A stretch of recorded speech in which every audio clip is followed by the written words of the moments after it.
పాడి పంటలు వీక్షిస్తున్నటువంటి రైతు సోదరులందరికీ నమస్కారం. నా పేరు జయదేవరాజన్, రాష్ట్ర ఎరువుల విభాగం నుంచి.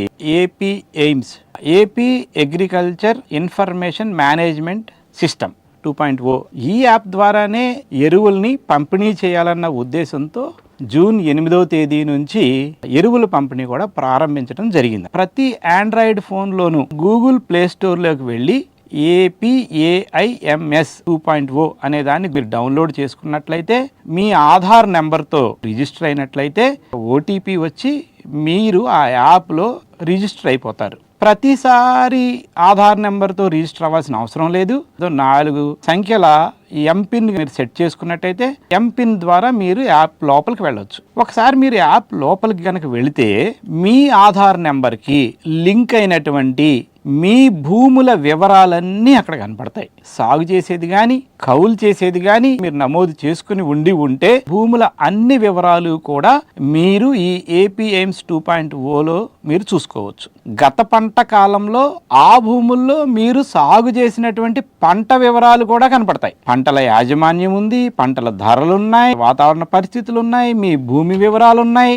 APAIMS 2.0 ద్వారా ఎరువుల పంపిణీ ప్రారంభించాం. మన రాష్ట్రంలో 2 రకాలైనటువంటి ఆన్లైన్ పద్ధతుల ద్వారా రైతులకు ఎరువులు పంపిణీ చేస్తున్నాం. కృష్ణా జిల్లా, కాకినాడ జిల్లాలో కేంద్ర ప్రభుత్వం రూపొందించినటువంటి నేషనల్ ఫెర్టిలైజర్ ఫ్రేమ్వర్క్ ద్వారా అన్ని రకాల ఎరువులు పంపిణీ చేయడం జరుగుతూ ఉంది. మిగిలిన జిల్లాలలో గౌరవ ముఖ్యమంత్రి వర్యుల ఆదేశాల మేరకు వ్యవసాయ డైరెక్టర్ శ్రీ మంజీర్ జిలానీ సమూన్ గారి యొక్క ఆధ్వర్యంలో ఈ ఏపీ ఎయిమ్స్ యాప్ అనేటువంటిది యూరియా DAP పంపిణీ చేయడానికి ఉపయోగిస్తూ ఉన్నాం. మీకు కేటాయించబడినటువంటి ఎరువులు, మీ జిల్లాకి ఇవ్వబడినటువంటి ఎరువులు, మీ మండలానికి ఇవ్వబడినటువంటి ఎరువులు, అవి కేవలం రైతు సోదరులకు మాత్రమే అందేలాగా చూడటమే ప్రధానమైన ఉద్దేశం. పండించే ప్రతి పంటకు కావలసినటువంటి యూరియా DAP వంటి అన్ని ఎరువులు మీకు అందించాలి, అది కూడా మీ ఎరువు మీకే అందించాలి అనేటువంటి ఉద్దేశంతో ఈ యాప్ తీసుకురావడం జరిగింది. ఇది రైతు సోదరులు గమనించాలి. ఇప్పుడు రైతు సోదరులు రిటైల్ షాప్కి వెళ్ళి కానీ, రైతు సేవా కేంద్రానికి వెళ్ళి కానీ, సహకార సంఘానికి వెళ్ళి కానీ మీ కేటాయించబడిన ఎరువులు ఎలా కొనుక్కోవచ్చో చూద్దాం. మీరు షాప్కి వెళ్ళే ముందే అసలు నాకు ఎన్ని ఎరువులు కేటాయించబడి అని చూసుకోవాలనుకుంటే, ఇందాక మీరు ఏదైతే రిజిస్టర్ అయ్యి ఉన్నారో ఆ మొబైల్ యాప్లో కనుక అసలు నాకు ఇప్పుడు ఎన్ని ఎరువులు వస్తాయి, అందులో మొదటి కోటా కింద ఎంత యూరియా వస్తుంది, ఎంత DAP వస్తుంది చూసుకోవాలని మీరు అనుకున్నట్లయితే మీ మొబైల్ ఓపెన్ చేసి మీరు రిజిస్టర్ అయినటువంటి ఆ ఆధార్ నెంబర్ ద్వారా మీరు మీ ఫోన్లోనే మీకు కేటాయించబడిన ఎరువులు చూసుకోవచ్చు. అందులో మీ పంట అంతా వివరాలు నమోదు చేయబడి మీరు అనుకున్న పంటలన్నీ కనపడి మీ కేటాయించబడినటువంటి ఎరువులు మీకు సంతృప్తికరంగా ఉన్నట్లయితే మీ దగ్గరలో ఉన్నటువంటి రిటైల్ షాప్కి వెళ్ళి మీరు కనుక యజమాని అయినట్లయితే కేవలం మీరు మీ ఆధార్ నెంబర్ గుర్తుపెట్టుకున్నట్లా, లేకపోతే ఆధార్ నెంబర్ తీసుకొని దానికి లింక్ అయినటువంటి ఫోన్ నెంబర్ కూడా తీసుకొని వెళ్ళాలి. ఎందుకంటే దానికి OTP వస్తుంది. కాబట్టి యజమాని అన్న అతను నేరుగా వెళ్ళి ఆధార్ నెంబర్ రిటైల్ షాప్లో చెప్పినట్లయితే మీకు ఒక OTP వస్తుంది. OTP రాగానే మీరు అది తెలియపరిస్తే మీకు ఏవైతే ఇందాక వివరాలు కనపడినాయో మీ మొబైల్లో, అదే వివరాలు మీరు వెళ్ళినటువంటి షాప్ అతనికి కూడా కనపడతాయి. మీకు ఉన్నటువంటి భూమి వివరాలు ఏంటి, దానిలో వేసిన పంటలేంటి, ఆ పంటకు కేటాయించబడినటువంటి మొత్తం యూరియా బస్తాలు ఎన్ని, DAP బస్తాలు ఎన్ని, ఇప్పుడు మొదటి కోటాలో మీరు గరిష్టంగా ఎన్ని తీసుకోవచ్చు. ఉదాహరణకి మీరు 3 ఎకరాలు వరి సాగు చేస్తున్నటువంటి రైతు అనుకోండి. వర్షపాతం తక్కువగా ఉన్నటువంటి 7 జిల్లాల్లో ఎకరానికి 3 బస్తాల చొప్పున, మిగిలినటువంటి జిల్లాలన్నిటిలోనూ ఎకరానికి 2 బస్తాల చొప్పున యూరియాని ఇవ్వటానికి కేటాయింపులు చేయడం జరిగింది. కాబట్టి ఈ చేసినటువంటి కేటాయింపులన్నీ కూడా మనకున్నటువంటి మరి వ్యవసాయ పరిశోధనా స్థానాల వారు, మన వ్యవసాయ విశ్వవిద్యాలయం వారు సూచించినటువంటి మరి ఏదైతే శాస్త్రవేత్తలు మనకు తెలియపరిచారో వాటి యొక్క ఆధారంగా ఈ లెక్కలు గణించడం జరిగింది అనమాట. యూనివర్సిటీ రికమెండేషన్స్ ఆధారంగానే మీ పంటలకు యూరియా DAP ఎరువులు లెక్కించడం జరిగింది. నేను ఇందాక చెప్పినట్లు ఎకరానికి 2 బస్తాలు లెక్కించబడినటువంటి ఒక రైతు 3 ఎకరాలు కనుక అతను సాగు చేస్తుంటే ఆ 3 రెళ్ళు 6 బస్తాల యూరియా అతనికి వస్తుంది. అయితే ఇందులో ఒక చిన్న వెసులుబాటు కల్పించడం జరిగింది. ఏ రైతుకైతే 3 బస్తాలు అంతకన్నా తక్కువ కేటాయింపు జరిగిందో, అంటే ఉదాహరణకి ఒక రైతుకి 1 ఎకరమే పొలం ఉందనుకోండి, అతనికి 2 బస్తాలు యూరియా వస్తుంది. 2 బస్తాలు వచ్చినటువంటి రైతుని అనేక పర్యాయాలు షాపుకి తిప్పేటువంటి అవసరం లేకుండా 2 బస్తాలు కానీ 3 బస్తాలు కానీ వస్తే అతను ఒకేసారి కొనుగోలు చేసుకోవచ్చు. 3 బస్తాలకి పైబడి గనక యూరియా మీకు కేటాయించబడినట్లయితే కేటాయించబడినటువంటి మొత్తం యూరియాలో సగభాగం మొదటి కోటాలో ఇవ్వబడుతుంది. ఉదాహరణకి 7 బస్తాలు యూరియా కేటాయించబడింది అనుకోండి, మొదటి కోటాలో 4 బస్తాలు, తర్వాత 2, తర్వాత 1 చొప్పున 3 దఫాలుగా అందించబడుతుంది. మీరు కేవలం ఇప్పుడు 2 బస్తాలే తీసుకెళ్లాలనుకున్నారు, మీరు 2 బస్తాలే తీసుకెళ్లొచ్చు. మీ ఖాతాలో మీరు కొనుగోలు చేయనటువంటి మిగతా 2 బస్తాలు, తర్వాత 2వ దఫా 3వ దఫాలో మీకు నిల్వ ఉన్నటువంటి మిగతా 5 బస్తాలు, మొత్తం కలిపి ఈ 7 బస్తాల్లో 2 బస్తాలు పోను 5 బస్తాలు మీ ఖాతాలోనే ఉంటుంది. అది మరొక ఏ రైతు కూడా తీసుకొని వెళ్ళలేడు. మొదటి దఫా ఒక షాప్లో తీసుకున్న తర్వాత రెండో కోట మళ్ళీ అదే షాప్లోనే తీసుకోవాలా, మళ్ళీ రెండోసారి అదే డీలర్ దగ్గరికి వెళ్ళాలంటే అక్కర్లేదు. వేరే షాప్కి వెళ్ళి కూడా మీరు ఎరువులు కొనుగోలు చేయొచ్చు. ఇప్పుడు యజమాని గురించి చూద్దాం. యజమాని కేవలం భూ యజమాని తన యొక్క ఆధార్ నెంబర్ తీసుకొని రీటైల్ షాప్కి వెళ్తాడు, ఆధార్ నెంబర్ చెప్తాడు, వెంటనే వారికి ఒక ఓటీపీ వస్తుంది. కేటాయించబడినటువంటి ఎరువులు అక్కడ స్క్రీన్ మీద మీరు కూడా చూడొచ్చు, కనపడతాయి. అందులో నుంచి మీరు మీకు కావాల్సినటువంటి బస్తాలని కొనుగోలు చేసుకొని అక్కడే మీరు వేలుముద్ర వేసేసి ఎరువులు తీసుకుని వచ్చేయచ్చు. వయసు రీత్యా కానీ మీరు వెళ్ళలేకపోతున్నారు, ఖచ్చితంగా మీరే వెళ్ళాల్సిన అవసరం కూడా లేదు. ఎవరినైనా మీ తరపున మీ ఎరువులు తీసుకుంటాకి పంపించడానికి వెసులుబాటు ఉంది. మీ ఆధార్ నెంబర్ ఇచ్చి అతను షాప్కి వెళ్ళినప్పుడు మీ ఓటీపీ చెప్పవలసిన అవసరం ఉంది. మీరు ఎవరినైతే పంపుతున్నారో మీకు తెలుసు కాబట్టి అతన్ని కూడా తన ఆధారు మొబైల్ తీసుకుని వెళ్ళమని చెప్పాలి. మీ తరపున వెళ్ళినటువంటి వ్యక్తి మీ ఆధార్ నెంబర్ చెప్పగానే మీ పంట వివరాలు అతనికి కనపడతాయి. మీరు ఓటీపీ చెప్తే చాలు. తర్వాత అతని పేరు నమోదు చేసుకొని ఎరువులు అతనికి ఇచ్చి పంపుతారు, కానీ కొనుగోలు చేసింది మాత్రం మీరే అని రికార్డ్ అవుతుంది. కౌలు రైతులు ఎరువులు కొనుగోలు చేసేటువంటి ప్రక్రియలో మీరు మీ భూ యజమాని దగ్గర నుంచి ఎటువంటి ఆధారాలు కానీ పత్రాలు కానీ రైతు సేవా కేంద్రాలకి సమర్పించవలసిన అవసరం లేదు. కేవలం మీరిచ్చేటువంటి వ్యక్తిగతమైనటువంటి సమాచారంతో మీరు ఏ సర్వే నెంబర్లో పంట సాగు చేస్తున్నారు, ఏ పంట సాగు చేస్తున్నారు, ఎంత విస్తీర్ణంలో సాగు చేస్తున్నారు అనేటువంటి వివరాలని కేవలం మీకు దగ్గరలో ఉన్న మీరు పంట సాగు చేస్తున్నటువంటి సంబంధిత రైతు సేవా కేంద్రానికి వెళ్ళి అక్కడ నమోదు చేయించుకున్నట్లయితే నమోదు చేసిన మరుక్షణమే మీరు ఎరువుల దుకాణానికి వెళ్ళి మీరు ఎరువులు కొనుగోలు చేసుకునేటువంటి వెసులుబాటు ఉంది. మరి వెబ్లాండ్లో లేనటువంటి భూములు ఎవరైతే సాగు చేస్తున్నారో, ప్రభుత్వ భూములు, దేవాలయాలకు సంబంధించిన భూములు కానీ ప్రభుత్వం ఇప్పటికే సేకరించినటువంటి భూముల్లో ఇంకా సాగు కొనసాగిస్తున్నటువంటి వాళ్ళు ఉంటారు. చెరువు ఆయకట్ల కింద మరి చెరువు గర్భంలో కూడా వ్యవసాయం చేసేటువంటి రైతులు ఉంటారు. రకరకాలైనటువంటి ఏవైతే వెబ్లాండ్లో నమోదు కాలేదో అలాంటి భూముల్లో వ్యవసాయం చేసేటువంటి రైతులు, లంక భూముల్లో వ్యవసాయం చేసేటువంటి రైతులు దానికి సంబంధించినటువంటి వివరాలు తీసుకొని మీరు వ్యవసాయ అధికారిని కలవాల్సి ఉంటుంది. ఈ వెసులుబాటు వ్యవసాయ అధికారికి ఇవ్వడం జరిగింది. వారు మీరు ఈ పంట కాలానికి సంబంధించి మీరు పెట్టేటువంటి పంట వివరాలు అందులో నమోదు చేస్తారు. ఒకసారి వారు నమోదు చేసి ధృవీకరించిన తరువాత మీ వివరాలు అది ఏ రైతు సేవా కేంద్రం పరిధిలోకి వస్తుందో ఆ రైతు సేవా కేంద్రం సిబ్బందికి మీ వివరాలు కనపడతాయి. అక్కడ వారు కావాల్సినటువంటి ఎరువులు మీకు అందుబాటులోకి వచ్చే విధంగా తగిన చర్యలు తీసుకుంటారు. అసలైన సాగుదారులు ఉన్నారు వారందరికీ ఎరువులు కేటాయించడం అనేది వ్యవసాయ శాఖ ప్రధాన ఉద్దేశంగా ఉంది. పోయిన పంట కాలంలో నేను వరి పంట పెట్టాను. ఇప్పుడు కొన్ని కారణాల రీత్యా వరి స్థానంలో మొక్కజొన్న సాగు చేయాలనుకుంటున్నాను. పంట మార్చుకునేటువంటి విధానం మీ రైతు సేవా కేంద్రం సిబ్బందికి మీరు తెలియపరిచినట్లయితే పంటని మార్పిడి చేస్తారు.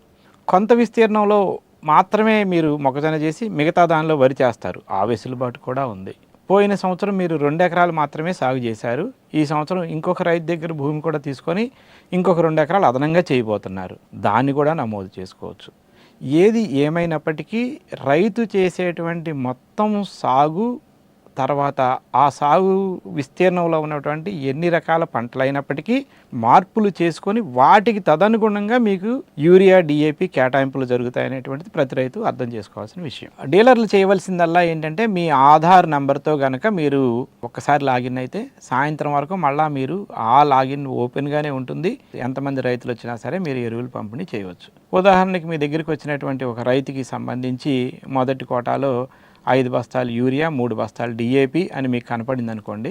అతను 5 బస్తాలు యూరియా 3 బస్తాలు డిఏపి తీసుకెళ్తుంటే ఆ పక్కనే ఉన్నటువంటి బాక్స్లో 5 బస్తాలు యూరియా పక్కనే అతను 5 తీసుకెళ్తున్నట్లుగాను 5, 3 డిఏపి బస్తాలకు గాను 3 తీసుకెళ్తుంటే 3 మీరు అక్కడ నమోదు చేసి సబ్మిట్ బటన్ కొడతారు. దాంతో ఏపీఎంసీ యాప్కి సంబంధించి కొనుగోలు ప్రక్రియ పూర్తవుతుంది. అదే రైతుని ఈ పాస్ గతంలో మీరు ఎప్పుడూ డీబీటీ చేసే విధంగానే మళ్ళా ఒకసారి డీబీటీ మిషన్లో అంటే ఈ పాస్ మిషన్లో ఆధార్ ఎంటర్ చేసి అతను వేలిముద్ర తీసుకొని మీరు ఆ ట్రాన్సాక్షన్ కొనుగోలు చేయని ముగించవచ్చు. ఒకవేళ రైతు తనకు కేటాయించబడినటువంటి 5 బస్తాలు యూరియాలో ప్రస్తుతం 3 తీసుకుంటాను అని అంటే మీరు తగ్గించి నమోదు చేయొచ్చు. కానీ 5 బస్తాలు కేటాయించబడినటువంటి రైతు 6 బస్తాలు యూరియా కావాలి అంటే ఇచ్చేటువంటి వెసులుబాటు డీలర్లకు లేదు. ఇది గమనించాలి. డీలర్లు అందరూ ప్రధానంగా గుర్తుపెట్టుకోవాల్సినటువంటి విషయం ఏంటంటే ఏపీ ఎయిమ్స్ ద్వారా ఎన్నైతే యూరియా బస్తాలు మీరు ఏ రైతుకైతే అమ్మారో అదే రైతుకి అదే వివరాలతో మీరు డీబీటీ కూడా చేయవలసి ఉంటుంది. ప్రతిరోజు కూడా ఈ వివరాలను మీరు మీకు ఇవ్వబడినటువంటి లాగిన్లో మీరు చూసుకోవచ్చు. ఈరోజు ఎన్ని యూరియా బస్తాలు అమ్మాం, ఎంతమంది రైతులకు అమ్మాం, అలాగే డీబీటీలో ఎంత చేసాం, ఏమైనా వ్యత్యాసం ఉందేమో చూసుకొని సాయంత్రం దుకాణం మూసేలోపే ఈ కొనుగోళ్లు సరిచూసుకోవాల్సిన అవసరం ఉంటుంది. వచ్చిన ఒక రైతుకి ఏపీ ఎయిమ్స్లో అమ్మి మరొక రైతుకి డీబీటీ చేస్తే కూడా దాని వివరాలు మాకు కనపడతాయి. దీన్ని మీరు తప్పు చేసినట్లుగా పరిగణించాల్సి ఉంటుంది. కాబట్టి రైతులు వచ్చినప్పుడు 2 యాప్స్ ద్వారా కూడా ప్రక్రియను మీరు ఏకకాలంలో ముగించాల్సిన అవసరం ఎంతైనా ఉంది. డీలర్లు కానీ అలాగే సహకార సంఘాలు కానీ రైతు సేవా కేంద్రాలు కానీ ఈ విషయాన్ని గమనించాలి. మీ దగ్గరికి అంటే రీటైల్ వ్యాపారస్తుల దగ్గరికి ఎవరు వస్తారు? మీ జిల్లాలో ఉన్నటువంటి ఏ రైతైనా రావచ్చు. కానీ దానికంటే ముందు మీరు చేయవలసింది ఏంటంటే మీరు లాగిన్ ఓపెన్ చేసిన తర్వాత ఏ రైతు సేవా కేంద్రాల యొక్క రైతులను మీకు అటాచ్ చేశారు అంటే మీకు మ్యాప్ చేశారో మీరు చూసుకోవాలి.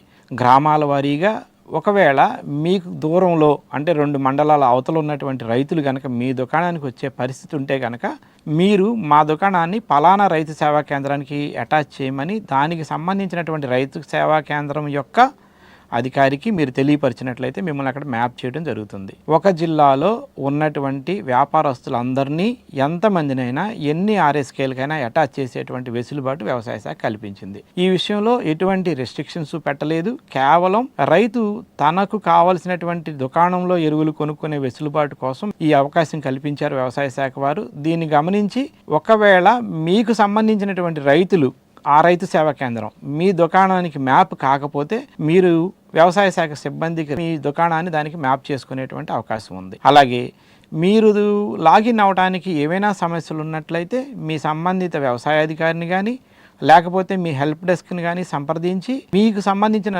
వివరాల్లో ఏమైనా తప్పులు కనుక ఉన్నట్లయితే వాటిని సరిచేసుకునేటువంటి వెసులుబాటుని నిరంతరాయంగా పరిశీలిస్తూ ఉన్నారు. దీనికోసం మీ జిల్లాలోనే ఒక హెల్ప్ డెస్క్ పెట్టడం జరిగింది. దానికి సంబంధించినటువంటి ఫోన్ నెంబర్స్ కూడా మీ జిల్లా వ్యవసాయ అధికారులు మీకు తెలియపరుస్తారు. వారి సహాయంతో మీరు ఏ సమాచారాన్నైనా పొందవచ్చు. ఇప్పుడు యూరియా డిఏపి పంపిణీలో రైతు సేవా కేంద్రాల్లో ఇన్ఛార్జీలుగా ఉన్నారు. ఏపీ ఎయిమ్స్ 2.0 అనేటువంటి యాప్ని ఇప్పటికే అనేక విషయాల కొరకు విరివిగా వాడుతూ ఉన్నారు. మీ అందరికీ లాగిన్స్ ఉన్నాయి. ఈ నెల 8వ తేదీ నుంచి యూరియా డిఏపి సేల్ మాడ్యూల్ని ఇందులోకి ఎనేబుల్ చేసిన సంగతి కూడా మీకు అందరికీ తెలిసిన విషయమే. ఎప్పుడైతే మీరు ఈ మాడ్యూల్లోకి వెళ్ళారో ఆర్ఎస్కే పరిధిలో అటాచ్ అయినటువంటి గ్రామాల లిస్ట్ అక్కడ కనపడుతుంది. మీరు ఆ గ్రామాలు చూసిన వెంటనే ఏ గ్రామానికి సంబంధించినటువంటి రైతుల వివరాలని మీరు వ్యాలిడేట్ చేయాలనుకుంటున్నారో ఆ గ్రామాన్ని ఎంపిక చేసుకుంటారు. ఆ గ్రామం మీద క్లిక్ చేసిన వెంటనే ఆ గ్రామంలో ఉన్నటువంటి రైతుల జాబితా అంతా కనపడుతుంది. జాబితా కనపడిన తర్వాత అందులో మీరు ప్రత్యేకంగా ఒక రైతుని ఎంపిక చేసుకోవాలి. దీనికి మీకు 4 రకాలైనటువంటి ఆప్షన్స్ అందుబాటులో ఉంటాయి. మొట్టమొదటిది అతని పేరుతో అతను వెతకొచ్చు. రెండవది ఆధార్ నెంబర్లో చివరి 4 అంకెలతో అయినా అతను వెతకొచ్చు. లేదా అతని ఖాతా నెంబర్ చెప్పగలిగితే ఖాతా నెంబర్తో వెతకొచ్చు. సర్వే నెంబర్ చెప్పగలిగితే సర్వే నెంబర్తో వెతకొచ్చు. పైన సెర్చ్ ఆప్షన్ బటన్ ఉంటుంది. ఆ ఆప్షన్ బటన్ మీద క్లిక్ చేసి అక్కడ మీరు ఆ రైతుని వెతకాలి. అంటే లిస్టులో 2000 మంది రైతుల పేర్లు ఉంటే ఆ రైతుని వెతికినప్పుడు అతని యొక్క పేరుకు చివర కన్ను ఆకారంలో ఉన్నటువంటి ఐకాన్ కనపడుతుంది. దాన్ని మనం క్లిక్ చేసినట్లయితే ఆ రైతుకి సంబంధించిన వివరాలన్నీ మీకు అక్కడ కనపడతాయి.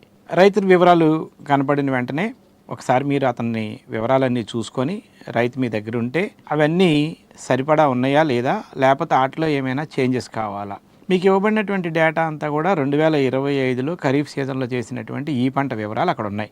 అదే వివరాలు ఈ 2026లో కూడా సేమ్ ఇన్ఫర్మేషన్ అయినట్లయితే మీరు అక్కడ చేంజెస్ అవసరం లేదు, ఎస్ నో అనేటువంటి 2 బటన్స్ ఉన్నాయి. చేంజెస్ అవసరమైతే ఎస్ నొక్కుతారు. అప్పుడు మీకు ఎడిట్ ఆప్షన్ వస్తుంది. పంట మార్చాలంటే పంట మార్చొచ్చు, విస్తీర్ణం మార్చాలంటే విస్తీర్ణం మార్చొచ్చు. లేదు ఈ రైతుకి అటాచ్ అయినటువంటి భూమిని వేరే రైతుకి అటాచ్ చేయాలంటే కనుక ఇక్కడ దాన్ని జీరో చేయొచ్చు. ఇట్లాంటి అన్ని ఆప్షన్స్ కూడా అక్కడ పొందుపరచబడి ఉంటాయి. లేదు ఒకటే సర్వే నెంబర్లో అంతకుముందు వేసినటువంటి పంటని ఇప్పుడు 2 రకాల పంటలతో వేయాలనుకుంటే కూడా మీరు 2 రకాల పంటను కూడా అక్కడ పొందుపరచవచ్చు. ఈ విధంగా రైతుకి సంబంధించినటువంటి డేటాని మీరు ఎడిట్ చేసిన తర్వాత పైన ఫార్మర్ డేటా వ్యాలిడేషన్ బటన్ ఉంటుంది. అది క్లిక్ చేసిన తర్వాత ఈ డేటా మొత్తం మనకి వెబ్లోకి వస్తుందన్నమాట. ఎప్పుడైతే మీరు ఒక ఫార్మర్ని డేటా వ్యాలిడేట్ చేశారో అప్పుడే అతని వివరాలు అతను రీటైల్ షాప్కి కానీ ఏదైనా సొసైటీకి కానీ వెళ్ళి ఆధార్ నెంబర్ చెప్పినప్పుడు కనపడుతుంది, అప్పుడు దాకా కనపడదు. కాబట్టి రైతు సేవా కేంద్రాల సిబ్బంది అందరూ కూడా ఈ విషయాన్ని గుర్తించి చాలామంది ఏం చేస్తున్నారంటే రైతు యొక్క వివరాలు వ్యాలిడేట్ ఎస్ఆర్ఓల వరకు చేస్తున్నారు, కానీ పైన ఉన్నటువంటి ఆ బటన్ వ్యాలిడేషన్ బటన్ క్లిక్ చేయటం మర్చిపోతున్నారు. అలా చేయటం వల్ల కొంతమంది రైతులది మేము చేసాం అయినా కనపట్టలేదు అనేటువంటి అపోహ వస్తూ ఉంది. మీ దగ్గరికి వచ్చినటువంటి రైతులు ఎవరైతే ఉన్నారో ఆ రైతులకి సంబంధించి కౌలు రైతులైనా అక్కడ యాడ్ చేయడానికి ఆప్షన్ ఉంది. ఒక రైతు దగ్గర ఉన్నటువంటి భూమిని అక్కడ తీసేసి వేరే రైతుకి, ఉదాహరణకి ఏ అనే రైతు దగ్గర ఉన్నటువంటి భూమిని సి అనేటువంటి కౌలుదారుడు సాగు చేస్తున్నాడు అనుకోండి, అతనికి డైరెక్ట్గా ఆ పొలం యాడ్ అవ్వదు. ఏలోకి వెళ్ళి ముందు ఏలో ఉన్నటువంటి భూమిలో ఎంతైతే సి అనేటువంటి కౌలుదారుడు సాగు చేయబోతున్నాడో అంత విస్తీర్ణాన్ని అక్కడ జీరో చేయాల్సి ఉంటుంది.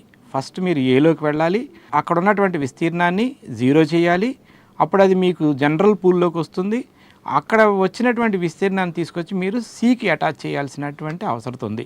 రైతు సేవా కేంద్రం సిబ్బంది వెసులుబాటు కొరకు ఒక 3 ఉదాహరణలు చెప్తాను. ఉదాహరణకి ఒక రైతు సొంత రైతు అయ్యుండి అతని దగ్గర 10 ఎకరాల పొలం ఉందనుకోండి. 10 ఎకరాల పొలంలో 3 ఎకరాలు మాత్రమే అతను సాగు చేయాలనుకుంటున్నాడు. గత పంట కాలంలో అంటే 2025లో ఈ క్రాప్ బుకింగ్లో 10 ఎకరాలు ఇతనే సాగు చేశాడు. ఇప్పుడు 3 ఎకరాలే చేయాలనుకుంటున్నాడు, 7 ఎకరాలు కౌలుకి ఇవ్వాలనుకుంటున్నాడు.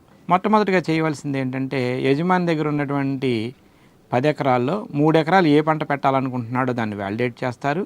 మిగతా 7 ఎకరాల దగ్గర అక్కడ 0 పెడతారు మీరు. అంటే అతని దగ్గర నుంచి ఆ భూమిని తొలగిస్తారు. యాజమాన్య హక్కులను తొలగించరు, పంట మాత్రం తొలగిస్తారు. అతని దగ్గర సాగు చేసేటువంటి విస్తీర్ణంలో 3 ఎకరాలే కనపడుతుంది, మిగతా 7 ఎకరాలు మనకి జనరల్ పూల్లోకి వచ్చి అవైలబుల్ ల్యాండ్ అని మీకు కింద అది డిస్క్రిప్షన్లో కనపడుతుంది. ఈ 7 ఎకరాలు మీకు కనపడిన తర్వాత దీనిని ఎంతమంది కౌలుదారులకైనా అటాచ్ చేయొచ్చు. అతను భూ యజమాని చెప్పిన పేర్లు కానీ లేకపోతే కౌలుదారుడు వచ్చి మిమ్మల్ని అడిగినప్పుడు కానీ అక్కడ ఉన్నటువంటి మిగిలిన 7 ఎకరాల్లో 2 ఎకరాలు ఒక రైతు, 2 ఎకరాలు ఒక రైతు చొప్పున ఎంతమంది రైతులనైనా మీరు యాడ్ చేసుకుంటూ వెళ్ళొచ్చు, 7 ఎకరాలు మించకుండా. యజమాని దగ్గర ఉన్నటువంటి 10 ఎకరాల్లో 3 ఎకరాలు అతనికి ఉంచిన తర్వాత మిగిలిన 7 ఎకరాలకి ఎంతమంది కౌలు రైతులైనా మీరు యాడ్ చేయొచ్చు.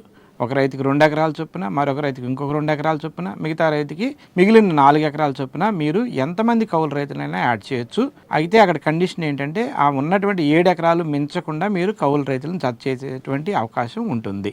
ఒకసారి కౌలు రైతులను జత చేసిన తర్వాత వాళ్ళు ఈ పోర్టల్లోకి వస్తారు. వచ్చిన తర్వాత వారికి ఏ పంట పెడుతున్నారు అనేటువంటిది వారి ద్వారా సేకరించింది కానీ మీకున్నటువంటి ఇన్ఫర్మేషన్ ద్వారా కానీ వారికి పంటను జత చేయొచ్చు.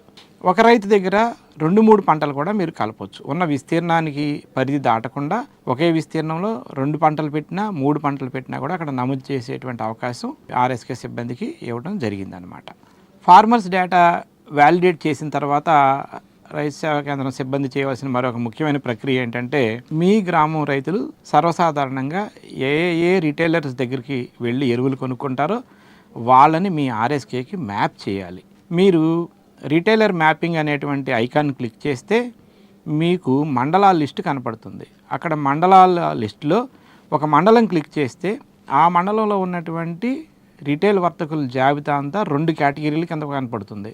ప్రైవేట్ వర్తకులు, సొసైటీ వర్తకులు అనేటువంటి కోఆపరేటివ్ అనేటువంటి కేటగిరీ కిందేమో సొసైటీసు ఆర్ఎస్కేస్ ఉంటాయి. అలాగే రిటైల్ కిందేమో ప్రైవేట్ వర్తకులు అందరి జాబితా ఉంటుంది. ఇక్కడ ఒక కండిషన్ ఉంది. ఒక ఆర్ఎస్కే సిబ్బంది మరొక ఆర్ఎస్కేలో ఎరువుల వ్యాపారాన్ని మ్యాపింగ్ చేయడానికి అవకాశం ఇవ్వలేదు. కేవలం మీరు మరొక రిటైలర్ని కానీ మరొక సొసైటీని కానీ లేకపోతే ఒక FPOని కానీ జత చేయొచ్చు, కానీ ఇంకొక ఆర్ఎస్కేని ఎరువుల కోసం మీరు జత చేసేటువంటి అవకాశం లేదు. ఒక ఆర్ఎస్కేలో ఎన్ని రిటైల్ షాపులైనా మ్యాప్ చేయొచ్చు, ఎన్ని మండలాల నుంచైనా చేయొచ్చు. మీ రైతుల కోరిక మేరకు వాళ్ళు ఎక్కడికి వెళ్ళి తెచ్చుకుంటానన్నా సరే మీ జిల్లా పరిధిలో ఉన్నటువంటి ఎంతమంది రిటైలర్స్ అయినా సరే మీరు జతపరిచేటువంటి వెసులుబాటు ఇవ్వబడింది. ఒకవేళ మీ మండలం గనక పక్క జిల్లాకి బార్డర్లో ఉంటే మీ గ్రామం రైతులు పక్క జిల్లాలో ఉన్నటువంటి రిటైలర్స్ దగ్గరికి వెళ్ళి ఎరువులు కొనుక్కునేటువంటి అలవాటు ఉంటే కనుక అలాంటి వివరాలని మీ జిల్లా వ్యవసాయాధికారి వారికి తెలియపరిచినట్లయితే వారు కేంద్ర కార్యాలయానికి తెలియపరుస్తారు. ప్రత్యేకమైనటువంటి సందర్భంగా పరిగణించి వారికి కూడా పర్మిషన్ ఇవ్వడం జరుగుతుంది. ఇది వన్ టైం యాక్టివిటీ.